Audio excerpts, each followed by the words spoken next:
Hello दोस्तों, जय श्री राम। कैसे हो आप दोस्तों? मेरे इस चैनल आशा जी के स्टडी में आपका हार्दिक हार्दिक स्वागत है। दोस्तों मेरा नाम अमित केवट है। आज हम मानव शरीर से, मानव विज्ञान से रिलेटिव बहुत ही महत्वपूर्ण क्वेश्चन आंसर लेकर आए हूँ, जो कि एक हर एग्जाम में पूछे जाते हैं। तो दोस्तों आपसे मेरा निवेदन है कि इस वीडियो को लास्ट तक ज़रूर देखना, क्योंकि वीडियो बहुत ही महत्वपूर्ण है। अगर आपने हमारे इस चैनल को अभी तक सब्सक्राइब भी नहीं किया है तो चैनल को भी सब्सक्राइब ज़रूर कर लीजिए, क्योंकि हम जीके से रिलेटिव बहुत ही महत्वपूर्ण वीडियो रोज़ रोज़ बनाता हूँ। अगर आप किसी भी सरकारी नौकरी की तैयारी कर रहे हैं, UPSC, IPS, IAS, army, SSC, GD, किसी की भी तैयारी कर रहे हैं, तो ये वीडियो आपके लिए बहुत ही ज़रूरी है। तो वीडियो को लास्ट तक देखना और इस वीडियो को अपने दोस्त या रिश्तेदारों को भी शेयर कर देना, ताकि उनको भी इन प्रश्नों का आंसर पता चल सके और अपना एग्ज़ाम क्लियर कर सके। कहते हैं मंजिल उन्हीं को मिलती है जिनके सपनों में जान होती है, पंखों से कुछ नहीं होता, हौसलों से उड़ान होती है। तो चलिए हम वीडियो की शुरुआत करते हैं दोस्तों। जैसा कि आपका पहला प्रश्न क्या है दोस्तों? पहला प्रश्न है आपका, मुख में स्टार्च का शर्करा पाचन में किसके द्वारा होता है? प्रश्न पूछ रहा है, मुख में स्टार्च का शर्करा पाचन किसके द्वारा होता है? तो आपके पास ऑप्शन दिए गए। ऑप्शन पहला है एमाइलेज, ऑप्शन दूसरा है टाइलिन, ऑप्शन तीसरा है पेप्सिन, ऑप्शन चौथा है लाइपेज। मुख में स्टार्च का शर्करा पाचन में किसके द्वारा होता है? तो वो होता है टाइलिन के द्वारा दोस्तों। किसके द्वारा? टाइलिन के द्वारा होता है, टाइलिन के द्वारा होता है।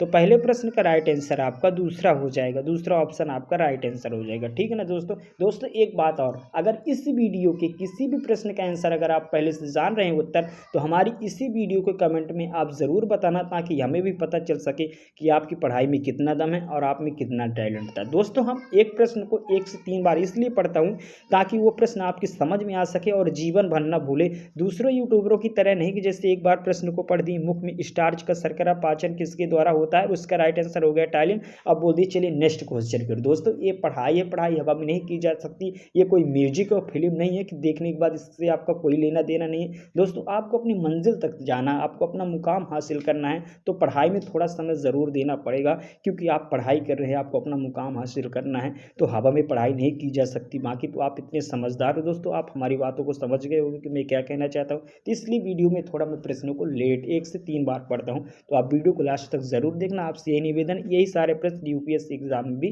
पूछे जाते हैं। अब चलते हैं अपने दूसरे प्रश्न की ओर। दूसरा प्रश्न हमारा क्या कह रहा है दोस्तों? दूसरा प्रश्न हमारा पूछ रहा है, पाचन तंत्र का हिस्सा नहीं है निम्नलिखित में से जो ऑप्शन लिखे गए हैं, पाचन तंत्र का हिस्सा कौन नहीं है इसमें से? तो आपके पास ऑप्शन है, ऑप्शन ए यकृत, ऑप्शन बी पित्ताशय, ऑप्शन सी कार्निया और ऑप्शन डी है आंत। तो पाचन तंत्र का हिस्सा नहीं है तो क्या है? कार्निया नहीं है। पाचन तंत्र का हिस्सा कार्निया नहीं है दोस्तों, ठीक है ना, कार्निया। तो दूसरे प्रश्न का जो राइट आंसर वो हो जाएगा आपका सी। दूसरे प्रश्न का राइट आंसर क्या हो जाएगा आपका? सी हो जाएगा, कार्निया पाचन तंत्र का हिस्सा नहीं है। अब चलते हैं अपने नेक्स्ट क्वेश्चन को। और तीसरा प्रश्न क्या पूछ रहा है हमारा? तीसरा प्रश्न पूछ रहा है दोस्तों हमारा, शरीर के लिए एंजाइम आवश्यक होते हैं क्योंकि ये ऑप्शन लिखे गए हैं आपके पास। क्यों होते हैं? क्योंकि शरीर के लिए एंजाइम आवश्यक होते हैं, क्यों होते हैं? तो आपके पास ऑप्शन लिखे गए हैं। ऑप्शन ई, ये शरीर के लिए ऊर्जा प्रदान करते हैं। ऑप्शन बी है ये तांत्रिका क्रियाओं को नियंत्रित करते हैं। ऑप्शन सी है ये शरीर के रचनात्मक भाग हैं। और ऑप्शन डी है ये जीव रासायनिक क्रियाओं के उत्प्रेरक है। तो प्रश्न ने हमारा क्या पूछा है? प्रश्न पूछा हमारा, शरीर के लिए एंजाइम आवश्यक होते हैं क्योंकि ये जीव रासायनिक क्रियाओं के उत्प्रेरक हैं। ये जीव रासायनिक क्रियाओं के उत्प्रेरक है दोस्तों। तो तीसरे प्रश्न का जो राइट आंसर हो जाएगा वो हो जाएगा आपका डी, ये जीव रासायनिक क्रियाओं के उत्प्रेरक हैं। ठीक है ना दोस्तों? तो तीसरे प्रश्न का राइट आंसर हो गया डी। अब चलते हैं अपने चौथे प्रश्न की ओर। चौथा प्रश्न क्या पूछ रहा है हमारा? चौथा प्रश्न पूछ रहा है दोस्तों हमारा, दुग्ध प्रोटीन को पचाने वाला एंजाइम है निम्नलिखित में से कौन है? दुग्ध प्रोटीन को पचाने वाला एंजाइम क्या है? प्रश्न ये पूछा। तो आपके पास option A pepsin, option B trypsin, option C rennin और ऑप्शन डी है इरोप्सिन। तो दुग्ध प्रोटीन को पचाने वाला जो एंजाइम है दोस्तों वो है रेनिन। क्या है? रेनिन, रेनिन है। दुग्ध प्रोटीन को पचाने वाला एंजाइम जो है वो रेनिन है। तो चौथे प्रश्न का राइट आंसर आपका सी हो जाएगा। ठीक है दोस्तों? अब चलते हैं अपने नेक्स्ट क्वेश्चन की ओर। पांचवा प्रश्न क्या कह रहा है हमारा? दोस्तों वीडियो को ध्यान से देखना, यही सारे प्रश्न UPSC exam, sub inspector exam सभी में पूछे जाते हैं दोस्तों, ठीक है ना। प्रश्न पूछ रहा है हमारा 5वां, अधिकतम पोषक तत्व रक्त में कहाँ से अवशोषित किए जाते हैं। प्रश्न को ध्यान से पढ़ना। प्रश्न ने पूछा हमारा, अधिकतम पोषक तत्व रक्त में कहाँ से अवशोषित किए जाते हैं। तो आपके पास ऑप्शन दिए गए, ऑप्शन ए बड़ी आंत, ऑप्शन बी मुंह से, ऑप्शन सी छोटी आंत से और ऑप्शन डी पेट से। प्रश्न ने पूछा अधिकतम पोषक तत्व रक्त में कहाँ से अवशोषित किए जाते हैं। तो वो है दोस्तों छोटी आंत से। कहाँ से किए जाते हैं? छोटी आंत से, छोटी आंत से। तो 5वें का जो राइट आंसर आपका हो जाएगा वो सी हो जाएगा, छोटी आंत से अधिकतम पोषक तत्व अवशोषित किए जाते हैं। अब चलते हैं अपने नेक्स्ट क्वेश्चन पर। 6वां प्रश्न क्या कह रहा है हमारा? 6वां प्रश्न हमारा कह रहा है दोस्तों, लार में कौन सा एंजाइम पाया जाता है। बहुत ही महत्वपूर्ण प्रश्न है। प्रश्न ने पूछा है लार में कौन सा एंजाइम पाया जाता है। तो आपके पास ऑप्शन है, option A renin, option B ptyalin, option C tannin और ऑप्शन डी है रेजिन। तो लार में एंजाइम जो पाया जाता है वो टाइलिन एंजाइम कहलाता है दोस्तों। क्या कहलाता है? Ptyalin enzyme, ptyalin. तो 60वें प्रश्न का जो राइट आंसर है 60वें प्रश्न का वो हो जाएगा आपका बी, ठीक है, बी हो जाएगा आपका राइट आंसर, टाइलिन। लार में कौन सा एंजाइम पाया जाता है? टाइलिन है। अब चलते हैं अपने 7वें प्रश्न की ओर। 7वां प्रश्न क्या कह रहा है हमारा? 7वां प्रश्न कह रहा है दोस्तों हमारा, पेट में भोजन को पचाने के लिए निम्नांकित में से किसकी खास आवश्यकता होती है। जो ऑप्शन दिए गए इनमें से ये पूछ रहा है कि पेट में भोजन को पचाने के लिए निम्नांकित में से किसकी खास आवश्यकता होती है।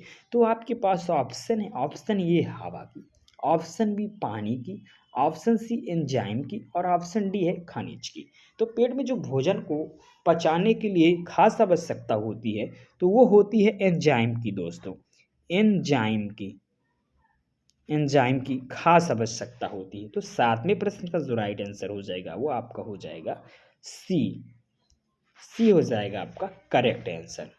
एंजाइम की खास आवश्यकता होती है भोजन पचाने के लिए। अब चलते हैं अपने 8वें प्रश्न की ओर। 8वां प्रश्न क्या कह रहा है हमारा?